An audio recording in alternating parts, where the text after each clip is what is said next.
सभी को नमस्ते। आज मेरे साथ जो इस लाइव सेशन में जुड़े हैं, आप सभी का बहुत ही हार्दिक अभिनंदन, स्वागत।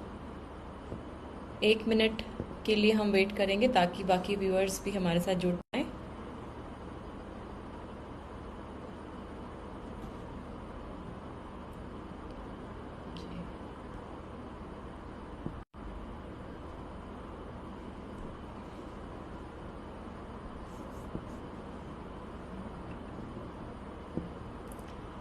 फ्रेंड्स, जैसा कि हम सबको पता है कि हम 75th इंडिपेंडेंस डे 15 अगस्त को परसों हम मना रहे हैं। और आज़ादी का अमृत महोत्सव, जैसे कि माननीय प्रधानमंत्री जी ने बोला, आज़ादी का अमृत महोत्सव हम सबको मनाना है। तो गणतंत्र दिवस की अग्रिम सभी देशवासियों को शुभकामनाएं। आप सबको बहुत बहुत अभिनंदन। हम सब अपने स्वाधीनता दिवस की इम्पोर्टेंस को अपने अंदर महसूस करें, और विशेष रूप से जो यंग जनरेशन है, जो स्कूल में कॉलेजेस में जो स्टूडेंट्स हैं, वो भी अपनी फ्रीडम स्ट्रगल की हिस्ट्री जो है, हमारी फ्रीडम फाइटर्स की जो स्ट्रगल रही, हमारे इतने सारे रिफॉर्मर्स ने जो हमारी सोसाइटी में रोल प्ले किया, उसको पढ़ें।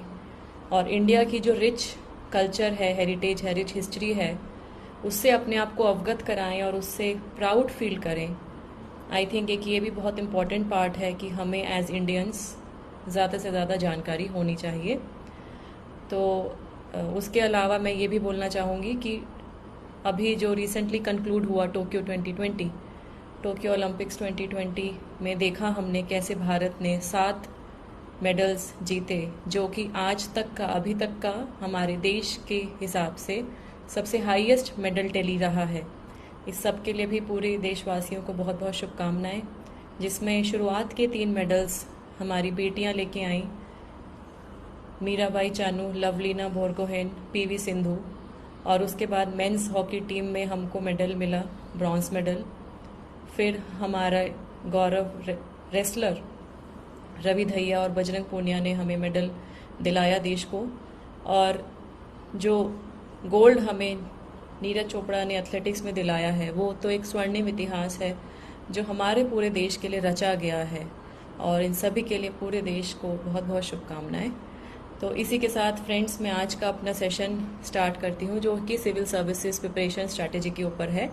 जैसा कि कुछ व्यूअर्स को शायद पता भी होगा कि मैं ऑलमोस्ट हर महीने एक ऐसा सेशन करने की कोशिश करती हूँ, जिसमें मेरे थोड़े अनुभव, मेरी तरफ से जो स्ट्रैटेजी जो मुझे लगता है कि सिविल सर्विसेज प्रिपरेशन के लिए क्या इम्पॉर्टेंट है, वो स्ट्रैटेजी मैं शेयर करती हूँ। और उसके बाद में जो कुछ व्यूअर्स से क्वेश्चंस आए होते हैं, उस पर भी मैं कमेंट, अपना फीडबैक, रिस्पांस देती हूँ। और कई बार ऐसे भी होता है कि मैं सारे क्वेश्चंस नहीं ले पाती हूँ, तो इनबॉक्स में मेरे क्वेश्चंस रहते हैं, तो कई बार मैं वहाँ पे भी रिप्लाई करती हूँ। और उसके अलावा मैं ये भी बताना चाहूँगी कि मेरे सेशंस की जो सारी वीडियोस हैं, वो यूट्यूब चैनल जो है मेरा, सोनल गोयल IAS, वहाँ पे भी आप जाके उनको देख सकते हैं। वहाँ पे सारे मेरे रिसेंट सेशंस के वीडियोस अवेलेबल हैं।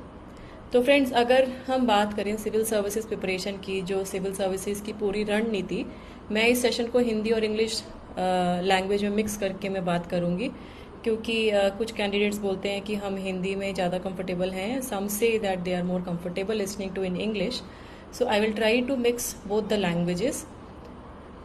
जब हम बात करें सिविल सर्विस प्रिपरेशन की, हमें सबको पता है कि ये आज भी इंडिया में सबसे highest in the sense the toughest examination माना जाता है। और जो इसमें कैंडिडेट अपीयर करते हैं, वो प्रीलिम्स एग्जाम के लिए 10 lakh plus aspirants form fill करते हैं। और अगर हम सिलेक्शन देखें तो it is in few hundreds.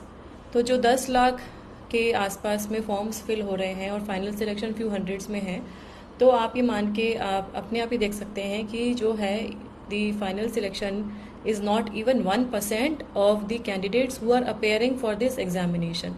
1% भी नहीं है जो कि सिलेक्ट होते हैं। तो इस सर्विस का जो कैरिस्मा है, इस सर्विस की जो रिस्पेक्ट है, वो आज भी इंडिया में अनपैरेलल है। तो जब अब कोई भी एस्पिरेंट अगर ये मेरे से सवाल पूछे कि हमें कब तैयारी शुरू करनी है, कैसे तैयारी करें, तो मेरी सबसे पहली एडवाइस ये होती है कि आपके माइंड में ये क्लियर होना चाहिए कि आप ये एग्ज़ाम क्यों देना चाहते हैं। So why do you want to join civil services, why do you want to join civil services का रीज़न आपके माइंड में क्लियर इसलिए होना चाहिए क्योंकि ये जो एक गोल है, ये गोल आपको ना ही सिर्फ प्रिपरेशन के टाइम में आपको मदद करेगा, बट जब आप सर्विस में एंटर करोगे, उस सर्विस में एंटर करने के बाद भी आपको वो, अगर आपकी कोई स्ट्रगल का फेज है, कुछ भी ऐसे कन्फ्यूजन्स हैं माइंड में, क्लैरिटी नहीं है, तो ये जो आपका जो 1 या 2 रीज़न है वही आपको गाइड करेंगे to have appropriate decision making. तो फ्रेंड्स, इसके क्या क्या प्रॉन्स है या सिविल सर्विसेज में आने का क्यों आपके मन में हो सकता है। एक तो ऑफ कोर्स यही है कि it has charisma, it has respect in the society. साथ ही साथ में इसमें जो एक अपॉर्चुनिटी है कि आप लोगों से जुड़ के काम कर सकते हैं, starting from your first posting, जो कि अगर एक आईएएस ऑफिसर की बात करें तो वो जब असिस्टेंट कलेक्टर होता है ड्यूरिंग ट्रेनिंग, तो असिस्टेंट कलेक्टर किसी भी ऑफिस में या तो डीएम ऑफिस में उसकी पोस्टिंग होती है ट्रेनिंग डेज में विद द कलेक्टर, या इंडिपेंडेंट चार्जेस भी मिलते हैं बीडीओ के, तहसीलदार के, किसी किसी स्टेट में एसडीएम्स भी लगाते हैं फॉर द रेवेन्यू फंक्शंस। तो ये जो आपकी पहली पोस्टिंग से लेके आपके अगले 10-12 साल तक आप बहुत ही इजीली लोगों से कनेक्ट डायरेक्टली रख सकते हैं, you are directly in field. और एक जो अपॉर्चुनिटी है to connect with the masses, ये बहुत यंग एज में सिविल सर्विसेज आपको देती है। साथ ही साथ में जॉब डाइवर्सिटी बहुत है, आप आज ये काम कर रहे हैं, आज रूरल में है, कल अर्बन में भी होंगे। फिर जब आपका over a period of time service में प्रमोशन होता है आफ्टर नंबर ऑफ ईयर्स, तो उसमें आप डायरेक्टरेट्स में भी काम करते हैं, आप डिफरेंट डिपार्टमेंट्स में काम करते हैं, then you move to secretary rank. तो बहुत ज़्यादा डाइवर्स अपॉर्चुनिटीज़ हैं in you can work, and it is not at all dependent on your qualification कि आपका स्पेशलाइजेशन किस में है। हाँ, ये भी एक बात है कि अगर आपका स्पेशलाइजेशन जिसमें है, अगर आपने पढ़ाई जिसमें की है, अगर उसी तरीके का डिपार्टमेंट आपको मिले तो बहुत अच्छा है, लेकिन ऐसा ज़रूरी नहीं होता है। बट फिर भी जो भी सिविल सर्वेंट है वो they try to, I think, learn and also to justice to whatever roles they are given. And of course एक जॉब सिक्योरिटी है, क्योंकि इसमें बहुत ईजी नहीं है। अगर आप की अपॉइंटमेंट का लेटर अगर देखें तो appointment is by president of India, तो इस नौकरी से निकालना उतना इजी नहीं है। और साथ ही साथ में एक सिक्योरिटी हमेशा रहती है। लेकिन अगर हम इसके साथ साथ में कुछ ऐसे फैक्टर्स देखें जिससे वर्किंग इम्पैक्ट होती है, ऑफ कोर्स एक बात है, जहां अगर मैं जॉब सिक्योरिटी की बात करूं तो वहीं दूसरा एक पहलू है फ्रीक्वेंट ट्रांसफर्स का। आप जनरली अपनी पोस्टिंग, अपना एरिया नहीं कर पाते हैं डिसाइड, और अगर एक आधी बार आपको अपने कन्वीनियंस के हिसाब से मिल भी जाए पोस्टिंग, कन्वीनियंस का मतलब मेरा है कि कभी कुछ फैमिली इशू होते हैं, या कभी कोई आपका ऐसा है कि आपको इस एरिया में काम करना है, इस वर्क प्रोफाइल में काम करना है, तो sometimes you may gate, but many a times and most of the times in fact you will not gate. तो वो एक बात है कि आप अपने सीनियर, आप अपने जूनियर्स, आप अपने कलीग्स इस सर्विस में डिसाइड नहीं कर सकते हैं, जो कि थोड़ी फ्लेक्सिबिलिटी रहती है हमें प्राइवेट सेक्टर में। और फ्रीक्वेंट ट्रांसफर्स एक ऐसी चीज़ है जिसमें हर सर्विस इन गवर्नमेंट इम्पैक्ट होता है। और साथ ही साथ में बहुत सारा एक पैराफर्नेलिया है, एक डायनेमिक पैराफर्नेलिया है, जिसमें आके सिविल सर्वेंट को काम करना पड़ता है। तो वो जो फैक्टर्स हैं, जिसमें पॉलिटिकल बॉसेस हैं, जिसमें मीडिया है, जिसमें जुडिशरी है, जिसमें बाकी स्टेक होल्डर्स हैं, जैसे कि आपके उस एरिया में NGO, civil society organisations, citizens, तो इन सब के एक डायनामिक पैराफर्नेलिया है जिसमें सिविल सर्वेंट को काम करना होता है। और साथ ही साथ में बहुत सारे ऐसे फैक्टर्स होते हैं, पुल्स एंड पुश वाले फैक्टर्स होते हैं, जिसको आपको बैलेंस करके आगे बढ़ना होता है। और ऑफ कोर्स अगर फ्रीक्वेंट ट्रांसफर्स हैं तो थोड़ा सा फैमिली लाइफ पे भी इम्पैक्ट आता है। सो आई वुड से कि unstable family life is one of the aspect which civil servants generally have to face. But हाँ, ये बात ज़रूर है कि किसी केस में कम होता है, किसी केस में और ज़्यादा होता है। तो फ्रेंड्स, ये जब बात मैंने इनिशियली करी कि आपको क्यों ज्वाइन करना है, आपके जब माइंड में ये क्लियर है कि हाँ मुझे करना है, मुझे इस पर्पज़ से करना है, तो दूसरा इम्पॉर्टेंट एस्पेक्ट आपके माइंड में क्लियर होना चाहिए कि आप कब करना चाहते हैं। तो आप कब करना चाहते हैं? स्कूल में, स्कूल से तैयारी शुरू करना चाहते हैं, कॉलेज के टाइम से करना चाहते हैं, पोस्ट ग्रेजुएशन में करना चाहते हैं? तो ये जब भी आप डिसाइड करें कि आपको हाँ ये अब करना है या कब करना है, मैं इन तीनों ऑप्शंस के बारे में अभी 1 मिनट बाद में बोलूँगी। तो उससे पहले ये भी ज़रूरी है कि आपके माइंड में ये क्लियर हो कि मैं सिविल्स की तैयारी के लिए ये मेरा टाइमलाइन है, और ये भी क्लियर हो कि अगर मेरा सिविल सर्विसेज में सिलेक्शन नहीं होता है तो मेरा प्लान भी क्या होगा। So what would I be doing. तो कुछ लोग मेरी स्टेटमेंट को क्रिटिसाइज भी करते हैं कि अगर सिविल सर्विसेज ही एम है तो प्लान भी क्यों रखना है, अगर प्लान भी रखा है इसका मतलब हमें अपने ऊपर विश्वास नहीं है। फ्रेंड्स, मैं इसलिए नहीं कहती हूँ, I don't not discourage anybody by saying कि we all should have plan B, but plan B होने का सिर्फ और सिर्फ रीज़न एक ये है कि इससे आपको एक माइंड में एक वे आउट मिलता है। क्योंकि आप जब सिविल सर्विसेज की तैयारी कर रहे हैं, you are investing prime of your youth, you are investing at least 2 से 3 साल पढ़ाई के आप उसके अंदर दे रहे हैं, उसके अंदर आप अपना टाइम लगा रहे हैं, अपने आप मनी रिसोर्सेज दे रहे हैं, और बहुत इजी नहीं होता ये सब बैलेंस करना। तो जब आप इतना टाइम दे रहे हैं, जब आप इतने एफर्ट्स कर रहे हैं और बाई चांस अगर क्लियर नहीं होता है तो आप क्या करोगे? क्या उस नॉलेज को कहीं यूज़ कर सकते हो, या कोई और ऐसी चीज़ है जो आप साइमल्टेनियसली कर सकते हो ताकि आप सिविल्स में अगर तैयारी नहीं होती है तो आप उसको अडॉप्ट कर लो बाद में, या कोई अपना बिजनेस सेटअप करो या कहीं और जॉब करो। तो ये जो चीज़ है ये बहुत इंपॉर्टेंट है क्लियर होना। और आज ट्विटर में एक जब मैंने ये पोस्टर डाला था कि आज मैं सेशन लूँगी, तो one of the followers on Twitter, he has written that madam please explain more about plan B. तो फ्रेंड्स, प्लान बी हर किसी का अलग हो सकता है। अगर कोई स्टूडेंट फॉर एग्जांपल इंजीनियरिंग की तैयारी वो कर रहा है, मतलब वो अंडर ग्रेजुएट है, इंजीनियरिंग का वो कोर्स कर रहा है, और उसने ये सोचा कि उसका जब वो बीटेक या जो भी कोर्स कर रहा है उसके बाद वो सिविल सर्विसेज की एग्ज़ाम देगा, तो उसके बाद उसका प्लान भी क्या हो सकता है? उसका प्लान भी ये भी हो सकता है कि अगर उसका सिविल्स में सिलेक्शन नहीं होता है तो he can go for some other specialisation. But उसमें एक बात यही आती है कि आपको कितना टाइम सिविल्स की तैयारी के लिए चाहिए, ये भी आपको क्लियर अपने माइंड में रखना पड़ेगा। 2 साल कम से कम चाहिए हमें। 1 साल अगर हम मान लें कि जब आपका प्रीलिम्स होगा उससे पहले 1 साल आपको सीरियसली पढ़ना पड़ेगा, और 1 साल उसमें लगता है जब आप प्री से लेके फाइनल सिलेक्शन आपका इंटरव्यू तक होता है, लगभग 1 ईयर का गैप उसमें लग जाता है, या 9-10 महीने तो लगते ही लगते हैं, उससे कम नहीं लगेगा। तो टेंटेटिवली 2 साल कम से कम है, और otherwise it may even take 3 to 4 years।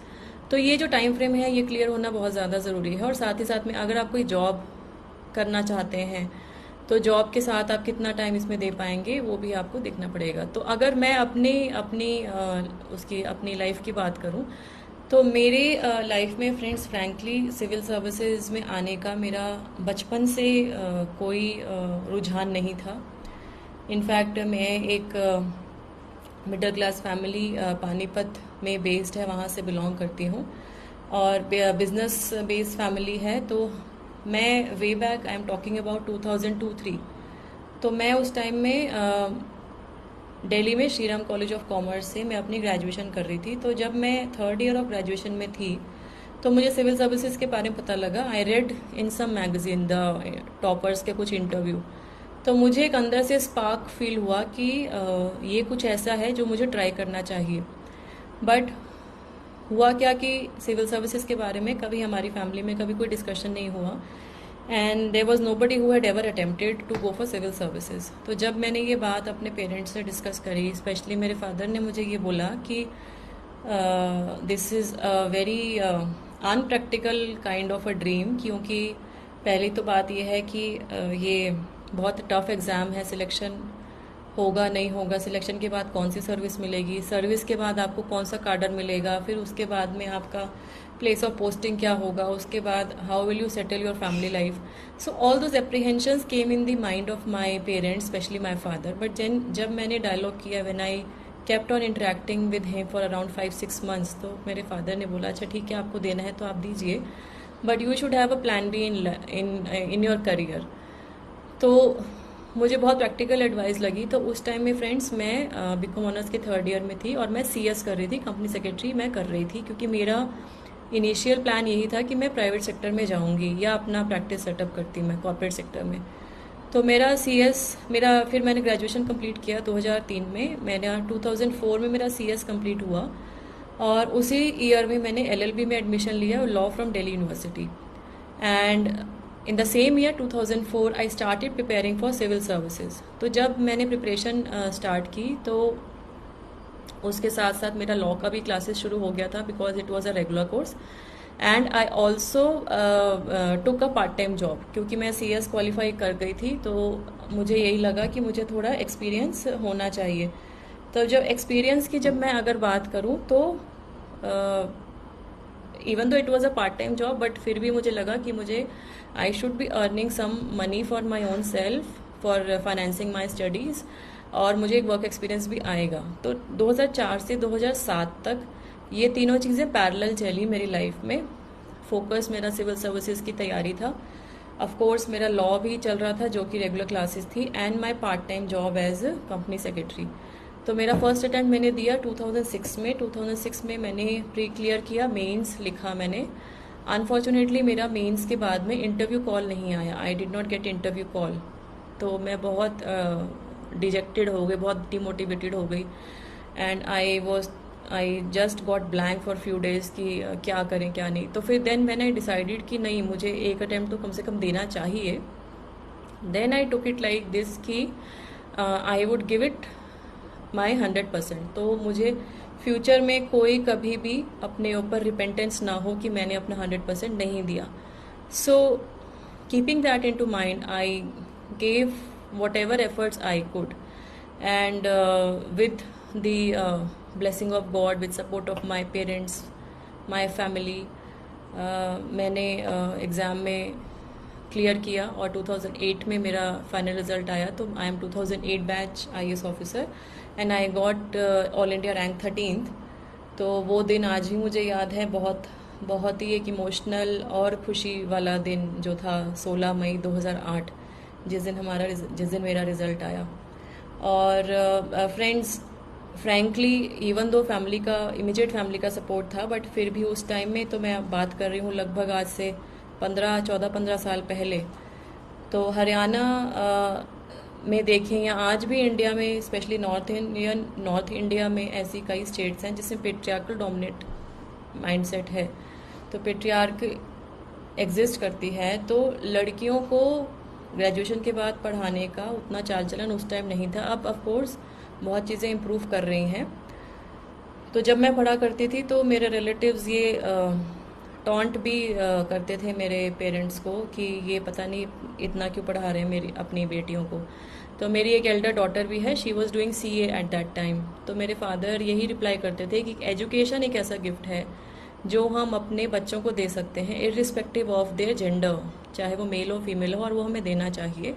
उसके बाद बच्चे डिसाइड करें कि उनको क्या करना है। तो ये फ्रेंड्स, जब मेरे पेरेंट्स ने मेरे अंदर इतनी विश्वास रखा, इतना उन्होंने सपोर्ट किया, तो ये हमारी भी जिम्मेवारी थी कि हम उनकी उम्मीदों पे खरा उतरें। और मैंने फिर जब मेरा सिलेक्शन हुआ उसके बाद मैं ट्रेनिंग पे गई मसूरी लबासना। बहुत सारे कार्डामेट्स से मिले जो कि different parts of the country थे। मसूरी लबासना मेरे लिए फर्स्ट हॉस्टल था मेरी लाइफ में। I learn lot of new things. उसके बाद कार्डर एलोकेशन हुआ, आई जॉइन त्रिपुरा जून 2009 में। थोड़ा अलग था क्योंकि वो पार्ट कभी हमने देखा नहीं हुआ था, नॉर्थ ईस्ट का पार्ट। Even though Tripura is a very beautiful state, people are loving, people are very calm, and natural beauty बहुत है, and people celebrate the festivals by with lot of passion and happiness, specially जो आपने सब puja fever हम all over India देखते हैं। तो वो सब मैंने वहाँ जाके सीखा, देखा, एंजॉय किया, उनकी फूड हैबिट्स, उनका रहने से कल्चर। और साथ ही साथ में अगर मैं वर्क वाइज बात करूँ तो मेरा सारा पोस्टिंग ऑलमोस्ट फील्ड में रहा। 2009 से 2016 तक मैं त्रिपुरा में थी, starting from my SDM ship to my ADM ship, then DC, CEO of the corporation, Sarva Shiksha Abhiyan, labour departments, मैंने काफ़ी सारी जगह काम किया। देन 2016 में I came to Haryana on inter cadre deputation. Haryana में मेरे 4 साल का टेन्योर रहा, जहाँ पे मैं फील्ड में ही रही, फरीदाबाद, झज्जर एंड गुड़गांव। एंड उसके बाद में मैंने त्रिपुरा दोबारा ज्वाइन किया और अभी मैं स्पेशल रेजिडेंट कमिश्नर हूँ।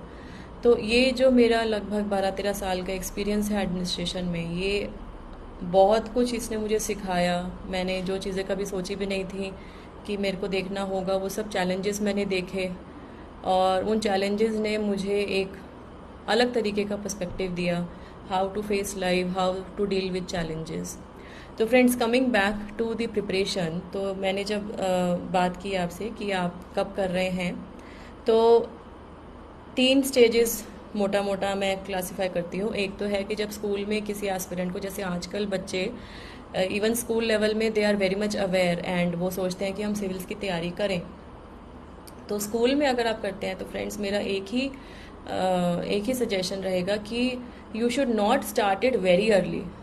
मतलब बहुत ज़्यादा जल्दी नहीं स्टार्ट करना चाहिए, क्योंकि उससे क्या है कि एक टेम्पो मेंटेन फिर आप बाद में नहीं कर पाएंगे।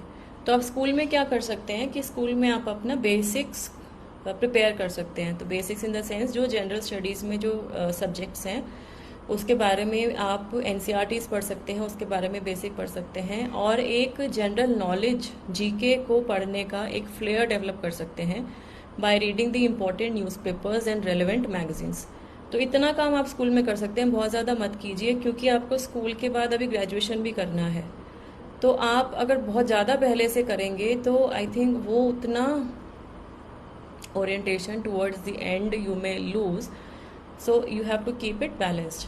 If you are in graduation and then you are studying, तो ग्रेजुएशन में एक तो बात यह है कि आपका अपना खुद का ग्रेजुएशन का भी पढ़ाई काफ़ी रहता है, और अगर ग्रेजुएशन के बाद सिविल सर्विसेज के अलावा भी अगर आप कोई और कॉम्पिटिटिव एग्ज़ाम दे रहे हैं, for example candidates give CAT examination for MBA, या कोई और प्रोफेशनल कोर्स के लिए आपको कोई दे रहे हैं, तो उसका और इसका टाइम मैनेज करना भी बहुत इम्पॉर्टेंट है। और साथ ही साथ में आपका जो ऑप्शनल अगर आप डिसाइड कर पाएँ कि अगर आपका ऑप्शनल क्या अगर सेम है जिसमें ग्रेजुएशन कर रहे हैं, तब तो it is comparatively easier and comfortable. But अगर ऑप्शनल डिफरेंट है, अगर ऑप्शनल आप वो वाला नहीं ले रहे हैं जिसमें आपका ग्रेजुएशन है, इफ़ इट इज़ डिफरेंट, तो आप उसके बारे में भी सोचिए कि कौन सा ऑप्शनल आप लेंगे। तो थोड़ा सा उस टाइम को यूटिलाइज कर सकते हैं, जैसा कि मैंने बताया स्कूल का भी, कि आपके जो बेसिक कॉन्सेप्ट्स हैं उनकी अंडरस्टैंडिंग के लिए brushing up of your knowledge, वो सब चीज़ें आप कर सकते हैं।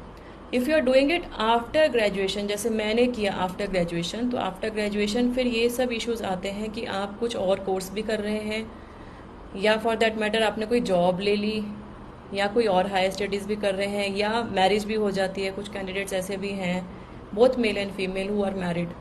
तो इन सब चीज़ों के साथ आप सिविल सर्विसेज की प्रिपरेशन को कैसे बैलेंस आउट करोगे, ये बहुत ज़्यादा ज़रूरी है, क्लैरिटी होना। और फ्रेंड्स, 8 से 10 घंटे तो आपको एवरेज 1 साल के लिए पढ़ने ही पड़ेंगे, क्योंकि सिलेबस इतना ज़्यादा होता है, सिलेबस इज़ सो वास्ट कि आपको 8 से 10 घंटे तो उसे पढ़ने ही पड़ेंगे। और उसके बाद में फिर जब प्रीलिम्स आना होता है तो उसके आसपास में लगभग 1.5 से 2 महीना पूरा प्रीलिम्स की स्टडी आपको करनी पड़ेगी। तो 16-17 घंटे, 16-17 नहीं तो कम से कम 14-15 घंटे आपको पढ़ना पड़ेगा। तो इतना टाइम आप डिवोट कर पाओगे, कैसे कर पाओगे, ये सब को ध्यान में रखते हुए आप ये सोचिए कि आपको कब तैयारी करनी है। Now when you are deciding कि आपको कब तैयारी करनी है, एक बहुत ही मैं 12 मंथ की स्ट्रैटेजी को मैं बताती हूँ हमेशा, कि अगर आप अगले साल, जैसे अब तो हम अगस्त में आ गए, अगर मैं इसको जून से काउंट करूँ, अगर सपोज कि अगर आपने जून से तैयारी शुरू करी, तो अगले साल लगभग जून जुलाई में आपका प्रीलिम्स होगा। तो आपके पास 1 साल है तैयारी के लिए। तो इस 1 साल में आपको इनिशियली 6 से 8 महीने, या आप 6 महीने ही मान लीजिए, जो आपको पूरा बेसिक को क्लियर करने के लिए करने पड़ेंगे।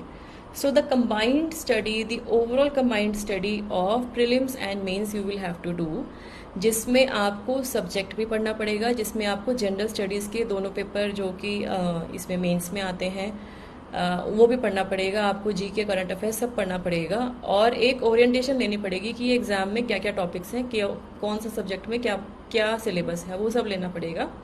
उसके बाद आप 2 से 3 महीने फ्रेंड्स मेंस के ऊपर बिताइए। मेंस के ऊपर इसलिए टाइम लगाना ज़रूरी है क्योंकि आपका जो फाइनल सिलेक्शन है सिविल सर्विसेज में, वो मेंस के मार्क्स पे डिपेंड करता है। Prelims is only qualifying, mains is totally subjective, और उसके अंदर आपको 9 पेपर लिखने होते हैं जिसमें 7 के जो मार्क्स हैं वो आपके स्कोर में ऐड होंगे। तो आप जो भी मेंस में लिखोगे उसके ऊपर ही डिपेंड करेगा कि आपका सिलेक्शन होता है नहीं होता है, आपके कितनी रैंकिंग आती है। तो फ्रेंड्स ये बहुत ज़्यादा ज़रूरी है कि आप उसको भी ध्यान में रखो। और फिर जो लगभग 1.5 से 2 महीना जो प्रीलिम्स से पहले का है उसमें totally you should shift to the prelims. Prelims का मतलब ऑब्जेक्टिव स्टडी है, ऑब्जेक्टिव टाइप पेपर है, तो एक्सटेंसिव स्टडी, प्रैक्टिसिंग एमसीक्यूज, उस तरीके के क्वेश्चन पेपर्स को सॉल्व करना, अगर पॉसिबल हो तो कुछ मॉक टेस्ट देना। आजकल तो सब चीज़ें ऑनलाइन इतनी अवेलेबल हैं, और लास्ट ईयर से due to Covid physical classes maximum जगह हो भी नहीं रही हैं, तो जो भी ऑनलाइन अवेलेबल है उसको एक्सेस कीजिए।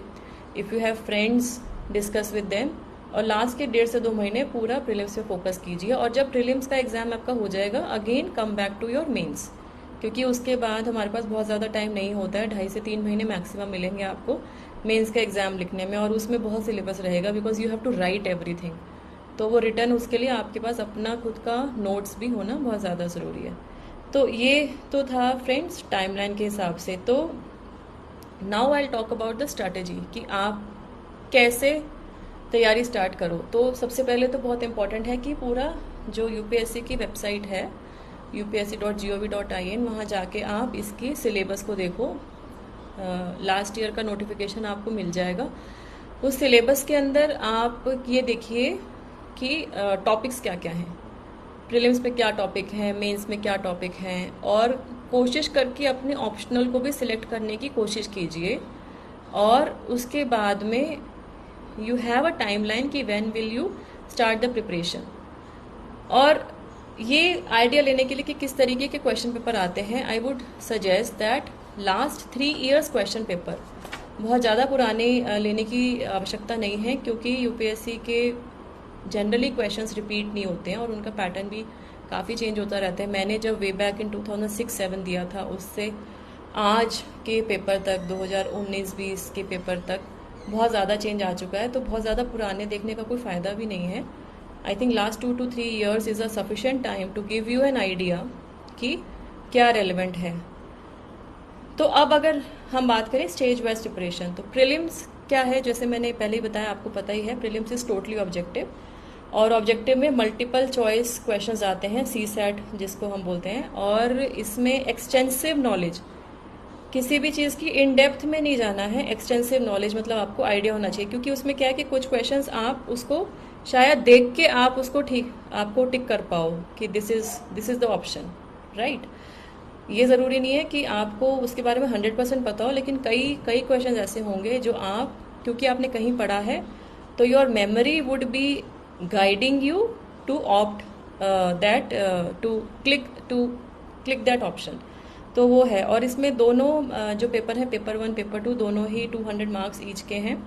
तो पेपर 1 जो है वो जैसा कि हमें पता है जनरल स्टडीज़ है। जनरल स्टडीज़ में जो भी सब्जेक्ट्स हैं उनके ऊपर ध्यान देना है, और वो सब्जेक्ट्स आपके मेंस में भी आएंगे। तो this is a combined study. और जो सब्जेक्ट 2 है वो एप्टीट्यूड टेस्ट है, जिसमें comprehension, logical reasoning, mental ability, basic numeracy, basically up to class 10 का मैक्सिमम क्वेश्चंस का लेवल का पूछा जाता है। और जो उसमें करंट अफेयर्स, जो अगर हम पेपर 1 की बात करें तो उसमें करंट अफेयर्स, न्यूज़पेपर रीडिंग और आपका जीके अपडेट करना, ये भी बहुत ज़्यादा ज़रूरी है।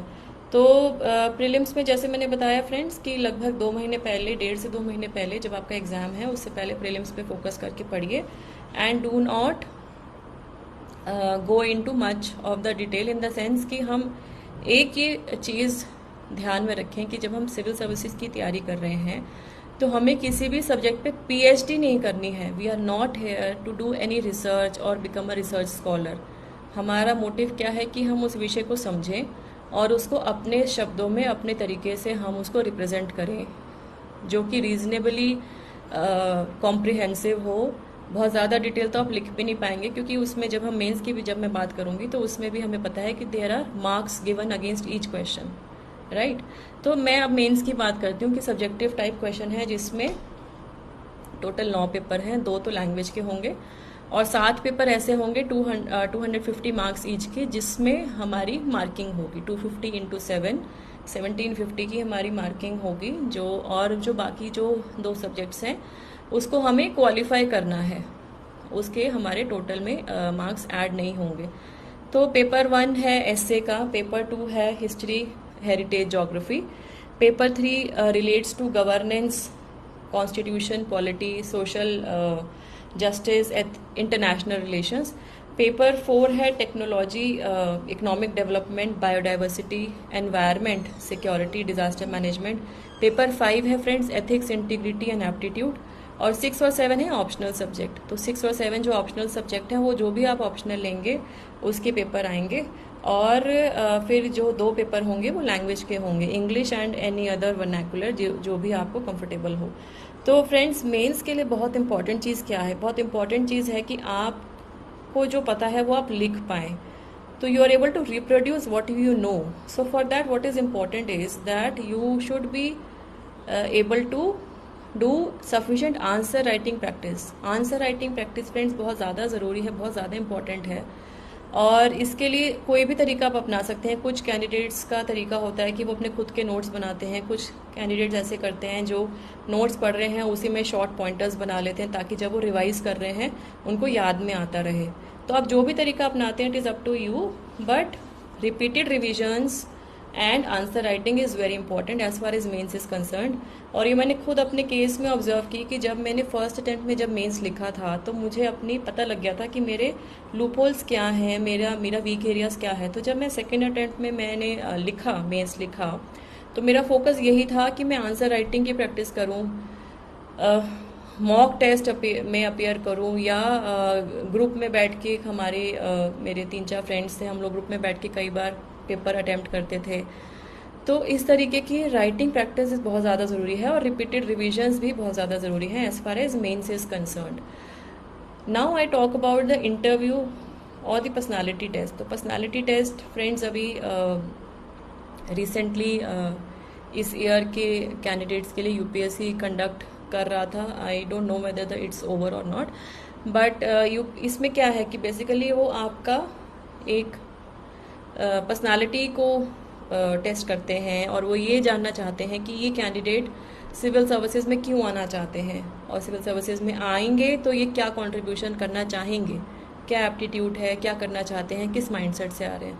तो फ्रेंड्स एक बहुत ज़्यादा इंपॉर्टेंट चीज़ है हमें याद रखनी कि we should not bluff, you should never try to bluff before an interview board. बहुत सारी चीज़ें ऐसी होती हैं वो आपको नहीं पता होंगी, लेकिन अगर आपको नहीं पता है तो please admit humbly that sir और madam I am not aware of this issue, because वहाँ जो वो इंटरव्यू बोर्ड है they are experienced people, experienced group of 5 people from different various backgrounds.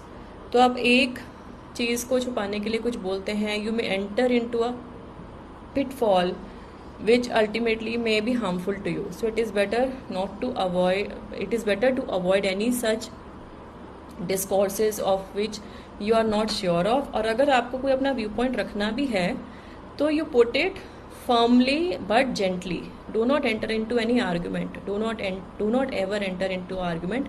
अगर आप किसी इशू को लेके कोई व्यू पॉइंट उन्होंने पूछा and you are fully convinced कि जो आप बोल रहे हो वो ठीक है, तो उसको properly with well reasoned logic आप उनके सामने प्रेजेंट कीजिए। Do not hurry up the things. और अगर हम बात करें कि कैसे प्रिपेयर करना है, तो इंटरव्यू के लिए फ्रेंड्स आपका जो सीवी है उस पर ध्यान दीजिए। आप कहाँ से आते हैं, आपका बैकग्राउंड क्या है, आपका नेटिव प्लेस क्या है, डिस्ट्रिक्ट क्या है, अगर आप अभी जॉब कर रहे हैं तो कहाँ जॉब कर रहे हैं, आपकी एजुकेशन कहाँ रही, school education, college education, higher education, if you are working then where are you working, something about that sector, उसके बारे में कुछ अचीवमेंट्स, एंड ऑफ कोर्स जो इंडिया के करंट अफेयर्स हैं उसके बारे में तो जानना ही जानना है। तो ये सब जो चीज़ें हैं ये बहुत इंपॉर्टेंट है इंटरव्यू के लिए। और इसके लिए आप ग्रुप्स में तैयारी कर सकते हैं। You can also appear for mock interviews, या कोई फ्रेंड्स का ग्रुप है उनके साथ में आप डिस्कशन कर सकते हैं, क्योंकि इसमें भी यही बात है कि आप जितना कन्वर्स करेंगे, जितना कॉन्वर्सेशन करेंगे, आपको ये पता लगेगा कि आप कितना रिस्पॉन्ड कर पा रहे हो। तो जब आपका इंटरव्यू शेड्यूल्ड है, उससे पहले कम से कम 3 से 4 मॉक इंटरव्यूज़ आपको अपीयर करने चाहिए। बहुत ज़्यादा भी नहीं करने, क्योंकि टाइम भी थोड़ा लिमिटेड रहता है, लेकिन हाँ कुछ 2 से 3 से 4 आपको इंटरव्यूज़ अपीयर करने चाहिए।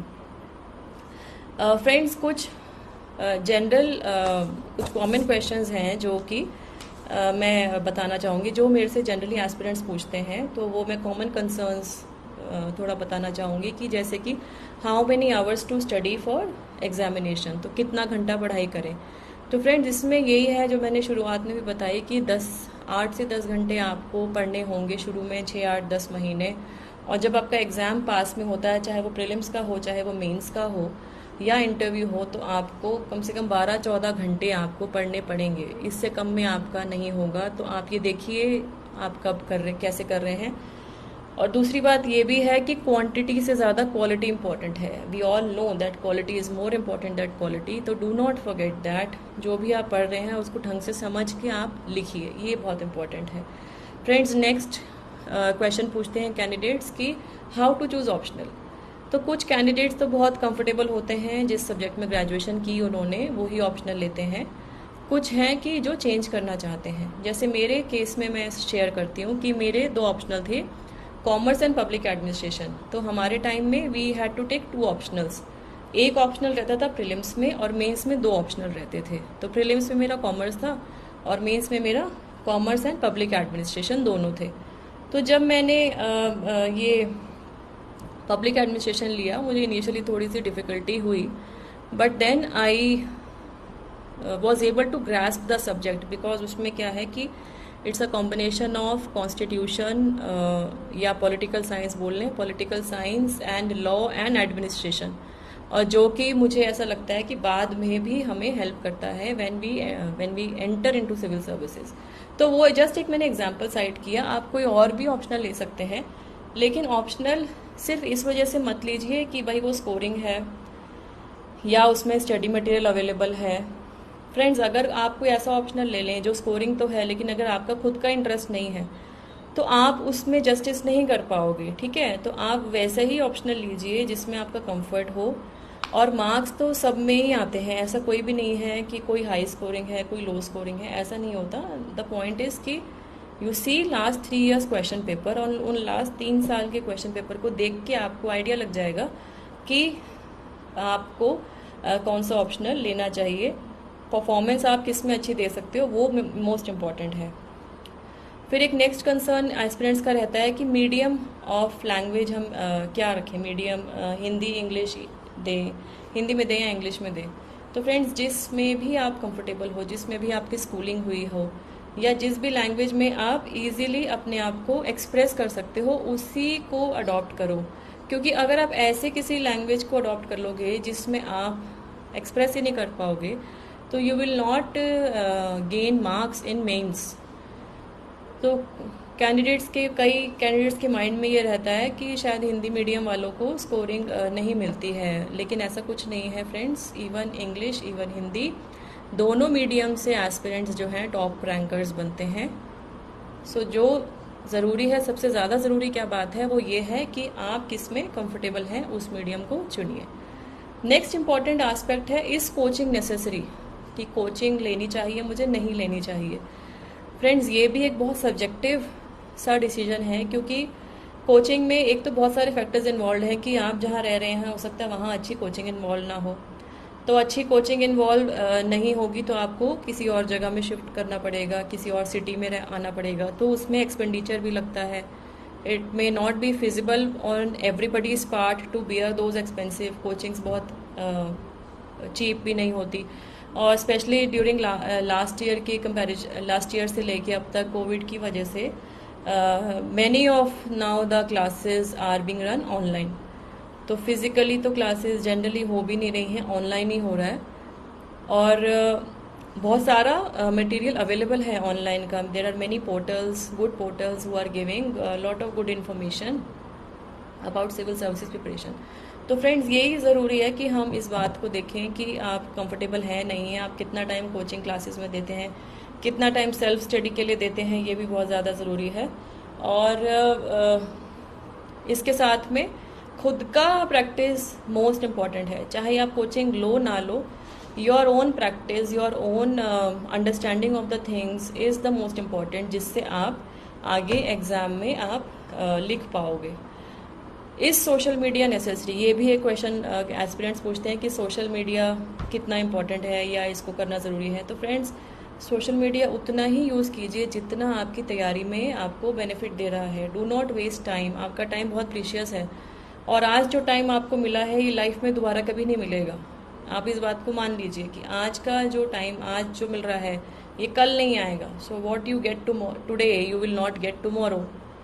कल को आपको कोई और काम भी आ सकता है. तो जो काम जब आप कर पाएँ उसको कीजिए. And it is also important कि जो रेलेवेंट वेबसाइट्स हैं, जो रेलेवेंट पोर्टल्स हैं, उन्हीं को, या ट्विटर हैंडल है या इंस्टाग्राम पे कोई ग्रुप है या व्हाट्सएप ग्रुप है, उन्हीं को ज्वाइन कीजिए. Do not waste your time unnecessarily on irrelevant social media. Right friends, अब कुछ बेसिक बातें, जैसे बेसिक टिप्स की अगर मैं बात करूं कि क्या इम्पोर्टेंट है, तो एक तो बात ये है कि क्वेश्चन ये एस्पिरेंट्स पूछते हैं, तो what if not civil services, मतलब अगर मैं सिविल सर्विसेज नहीं कर पाया, नहीं कर पाई, तो क्या करेंगे. तो फ्रेंड्स, ये याद रखना है कि this is not the end of the world. Civil services में सिलेक्शन लेस देन 1% है. ये बात आप सोच के ही इसको एग्ज़ाम को दे रहे हो, तो ये एक्सेप्टेंस रखनी ज़रूरी है कि अगर नहीं होता है तो हम कुछ और अच्छा करेंगे. Do not worry. एक तो ये है बैकअप करियर प्लान, मैंने बताया, ये होना ज़रूरी है. और साथ ही साथ में जब हम प्रिपरेशन कर रहे हैं तो क्या बातें ध्यान में रखती हैं. एक तो टाइम मैनेजमेंट बहुत ज़्यादा इंपॉर्टेंट है कि आपके पास जो नंबर ऑफ मंथ्स अवेलेबल हैं, you break those number of months into number of weeks, then number of weeks into number of days and hours and so forth. तो ये क्योंकि एक लॉन्ग रन प्रोसेस है, सिविल सर्विसेज की जो तैयारी है एक लॉन्ग रन प्रोसेस है. आपको 1 से 2 से 3 साल कम से कम लग जाते हैं. तो इसमें it is very important to stay motivated. तो स्टे मोटिवेटेड रखने के लिए अपने आप को एक टाइम टेबल आपका होना चाहिए कि आप डेली कितना टाइम किस सब्जेक्ट पे दे रहे हो. पढ़ाई के अलावा भी अगर आपकी कोई हॉबी है, just to relax your mind, क्योंकि सस्टेन करना बहुत ज़्यादा ज़रूरी है. नहीं तो वो स्पेल्स ऑफ डीमोटिवेशन सबके साथ आते हैं. एक दिन लगता है कि हो ही नहीं रहा है, वी शुड गिव अप. मेरे साथ भी ऐसा बहुत होता था. तो मैंने अपने रूम में मैं चिट्स लगा के रखती थी, अलग अलग जगह स्टिकर्स लगा के रखती थी. एपीजे अब्दुल कलाम जी के कोट्स लगा के रखती थी. There is a cricketer Rahul Dravid, उनको मैं I am really inspired by him. तो ऐसे कुछ भी लोग आपकी फैमिली में हो, आपके मेंटर हो, कोई इंस्पायरिंग पर्सनालिटी जिसे आप इंस्पिरेशन ड्रॉ करते हैं, उनके बारे में पढ़िए, उनको देखिए, और अगर उनसे बात कर सकते हैं उनसे बात कीजिए. बट बहुत इम्पॉर्टेंट है कि मोटिवेटेड रहना है, पॉजिटिव रहना है, और अपनी हेल्थ पे भी ध्यान देना है, फिजिकल और मेंटल हेल्थ दोनों. अगर आपकी हेल्थ ही ठीक नहीं रहेगी तो आप पढ़ाई नहीं कर पाओगे. तो बहुत ज़्यादा ये भी ज़रूरी है कि inner motivation, your own self discipline, your self commitment and your own positive energy आपको ड्राइव करती है इस पूरे प्रिपरेशन स्ट्रैटेजी में. और डिटर्मिनेशन, ये सब बातें आपने हमेशा सुनी होंगी, मैं भी बहुत बार बोलती हूँ, आपने और भी जगह सुनी होंगी, आपको खुद भी पता भी होगी कि डिटर्मिनेशन, पैशन और perseverance, positive outlook, continuous hard work, focused efforts, ये सब ज़रूरी हैं. फ्रेंड्स, सबसे ज़्यादा ज़रूरी क्या है? सबसे ज़्यादा ज़रूरी है कि खुद पे विश्वास. खुद पे विश्वास कि your belief in your own self, that I would be giving my best, and once I am giving my best, even Almighty will favor me, और मैं इसको ज़रूर क्लियर करूँगा या ज़रूर क्लियर करूँगी. तो ये जो आपका खुद पे जो विश्वास है, जो हम बचपन में सुनते आए हैं कि हम होंगे कामयाब, मन में है विश्वास, पूरा है विश्वास. तो ये जो मन में आपके जो विश्वास है, इस विश्वास को ही ध्यान में रखते हुए आपको आगे बढ़ते जाना है. और कुछ भी ऐसी चीज़ नहीं है जो कि पॉसिबल नहीं है अचीव करना. आज हम टोक्यो ओलंपिक्स की बात करें तो ऐसा करके दिखाया, स्पेशली हमारी बेटियों ने, जो हमने हमेशा, जैसे रियो में भी हमारे पास 2 ही मेडल आए थे, लेकिन इस बार इंडिया की हाईएस्ट टैली रही। और नेक्स्ट जो पेरिस ओलंपिक्स होगा 24 में, definitely we should be able to see even more medals in our tally. तो ये सब जो चीज़ हैं, ये प्रोग्रेस को, एक सोसाइटी की डेवलपमेंट को दर्शाती हैं। तो फ्रेंड्स, ऐसा ज़रूरी नहीं है कि अगर आप सिविल सर्विसेज में आएंगे तो ही नेशन के लिए कुछ कर सकते हैं। You may contribute in many other forms as part of as being a citizen of this country। इतने सारे फ्लैगशिप प्रोग्राम हैं, चाहे हम स्वच्छ भारत की बात करें, अभी रिसेंटली आज़ादी का अमृत महोत्सव में आज फिट इंडिया रन का लॉन्च किया गया, blood donation camps, women empowerment, जल शक्ति अभियान, जन धन योजना। कोविड के अंदर हमने देखा कि किस तरीके से लोगों ने एक दूसरे की मदद करी, लोग जानते भी नहीं हैं लेकिन फिर भी लोग मदद कर रहे हैं, गरीब लोगों को खाना दे रहे हैं, उनको माइग्रेंट लेबर्स को फीड कर रहे हैं, उनको रहने के लिए घर वो प्लेस दे रहे हैं। तो ये सब जो चीज़ें हैं, ये मैं इसीलिए बता रही हूँ कि we as a society are interdependent on each other and we can not exist in without dependence. तो हम एक दूसरे के लिए करते रहें, मदद करते रहें, एंड ज़रूर आप जो चाहते हैं लाइफ में उसको ज़रूर अचीव करेंगे। तो फ्रेंड्स, आई थिंक मैंने और ऑलमोस्ट 45 मिनट्स के लगभग बोल दिया है। तो अब मैं कुछ क्वेश्चंस लेना चाहूँगी, क्योंकि टाइम फिर I would like to wind up in another 10-15 minutes.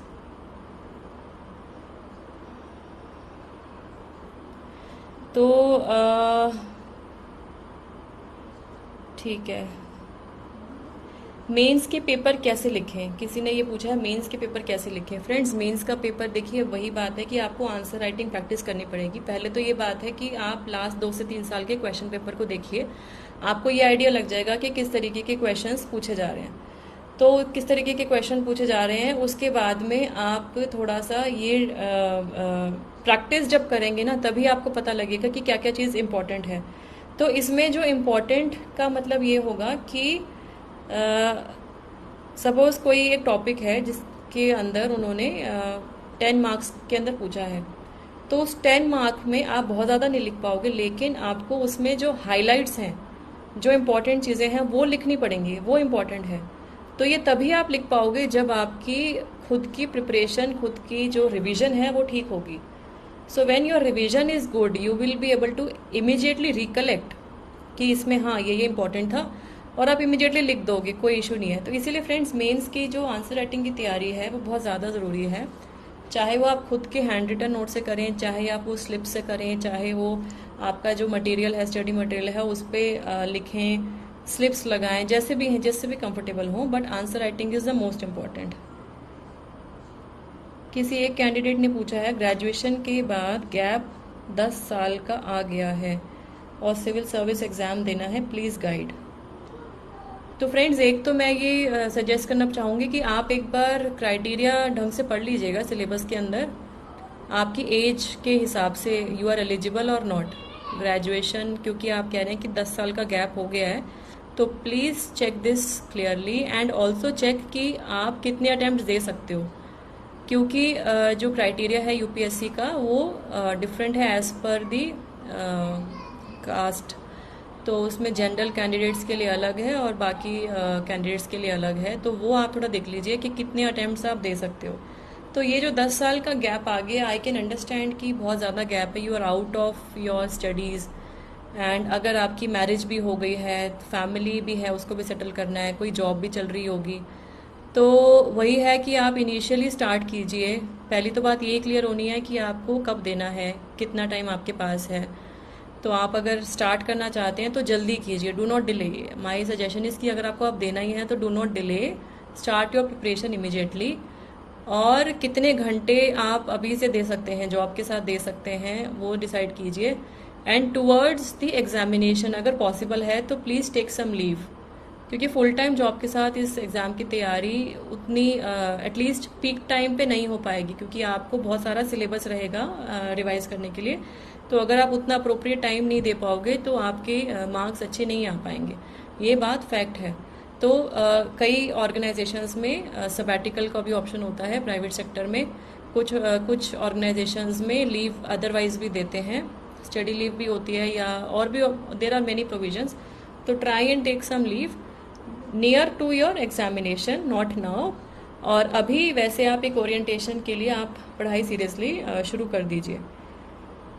किसी ने पूछा है बेस्ट ऑप्शनल सब्जेक्ट क्या रहेगा। Friends, I can not tell which is the best optional, it depends on 2-3 things which I have discussed. पहली तो बात आपकी ग्रेजुएशन किस में है, सेकेंड बात कि आपका इंटरेस्ट किस में है, थर्ड बात जो आपको डिसाइड करना है कि लास्ट 2 से 3 साल के क्वेश्चन पेपर देखेंगे, और उसके साथ साथ कि आपके लिए क्या ठीक रहेगा लेना, उसके बेसिस पे आप ऑप्शनल को डिसाइड कीजिए। बिना कोचिंग की तैयारी कैसे करें। फ्रेंड्स, जैसे मैंने ये भी पॉइंट डिस्कस किया कि बिना कोचिंग के आप वेरी वेल कर सकते हैं, क्योंकि आपका स्टडी मटेरियल अवेलेबल है। लेकिन एक इम्पॉर्टेंट चीज़ इसमें फिर ये रहेगी कि आपका टाइम इररेलेवेंट चीज़ों में आप वेस्ट मत कीजिए। मतलब जो आप पढ़ रहे हैं वो बिल्कुल ठीक होना चाहिए, अच्छा मटेरियल होना चाहिए, और उसके साथ साथ आपकी सेल्फ स्टडी और सेल्फ नोट्स जो कि आप यूज़ करेंगे रिवीजन के टाइम। तो जो आप मटेरियल रिवीजन के टाइम यूज़ करेंगे वो आपका तैयार आपको कर लेना है जब आप पढ़ाई कर रहे हो, ठीक है। तो इन सब चीज़ों को ध्यान में रखते हुए आप अगर कोचिंग नहीं भी ले रहे हैं तो आप अपनी तैयारी कर सकते हैं। एक कैंडिडेट ने पूछा है how to motivate yourself. Friends, motivation की तो बात वही है। देखिए, मोटिवेशन तो मतलब लाइफ का कोई भी आप पार्ट लें, चाहे आप स्पोर्ट्स में जाएं, चाहे एजुकेशन में जाएं, चाहे कोई भी फील्ड लें, उसमें सक्सेस और फेलियर दोनों ही हमेशा रहेंगे। तो आज आपको सक्सेस मिली है, कल दोबारा you may not be successful as you are today, और उल्टा भी हो सकता है कि आज फेलियर है तो कल आपको बहुत इमीडिएट सक्सेस भी मिल सकती है। तो these are all part and parcels of life, and this is not only associated with civil service exam preparation. ये एक ओवरऑल लाइफ का एक पैरामीटर है, आप कैसे उसको लेते हैं। तो अगर आपका नहीं होता सिलेक्शन, तो जैसे मैंने बताया कि और भी चीज़ें हैं जो आप कर सकते हैं, देश के लिए कर सकते हैं, help the poor and needy. अपना कुछ सेटअप करना चाहें तो गवर्नमेंट के भी आजकल बहुत सारे ऐसी स्कीम्स हैं आत्मनिर्भर भारत अभियान में, जिसमें they are supporting the local entrepreneurs, they are supporting the women entrepreneurs. Under national rural livelihood mission they are supporting, Atal innovation mission they are supporting the startups.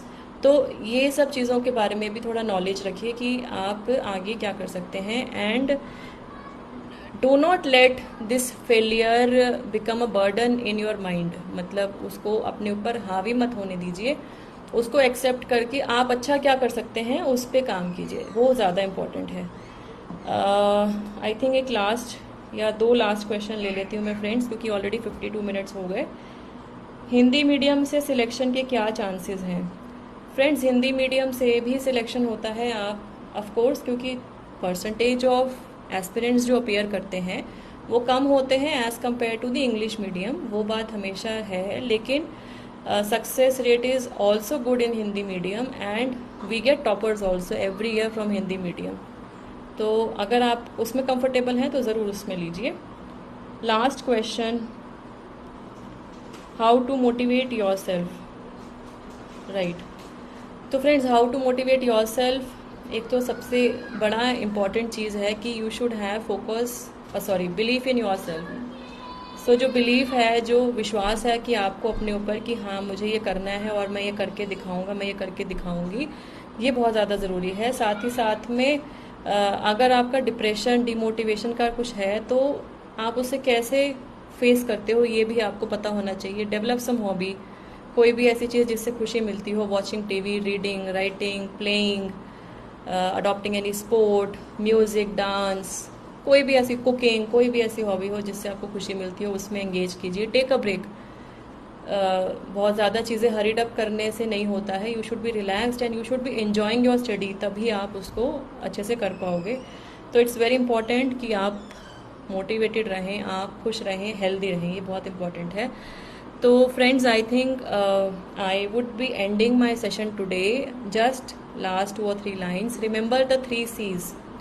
3 C's मैं बोलती हूँ, courage, conviction and consistency. Courage, conviction and consistency, जो कि हमें हमेशा सिर्फ तैयारी में ही नहीं, सिलेक्शन के बाद भी, नौकरी में भी, सर्विस में भी, प्रोफेशन में भी हमें हमेशा मदद करती है। और साथ ही साथ में love what you do and do what you love, love what you do and do what you love. जो आपको अच्छा लगता है अगर आप वो करेंगे, आपको उसमें सफलता ज़रूर मिलेगी। यही बहुत इंपॉर्टेंट चीज़ है। कोई भी काम जिसमें आपको मज़ा नहीं आ रहा, अगर आप वो करते रहोगे, you will not be successful in that. That is also very important.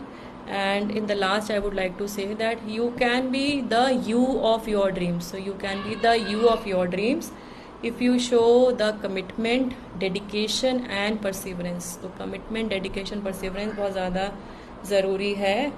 And keep telling yourself कि I can and I will. अपने आप को बोलते रहिए कि मैं कर सकता हूँ और मैं ये करूँगा, मैं कर सकती हूँ और मैं ये करूँगी।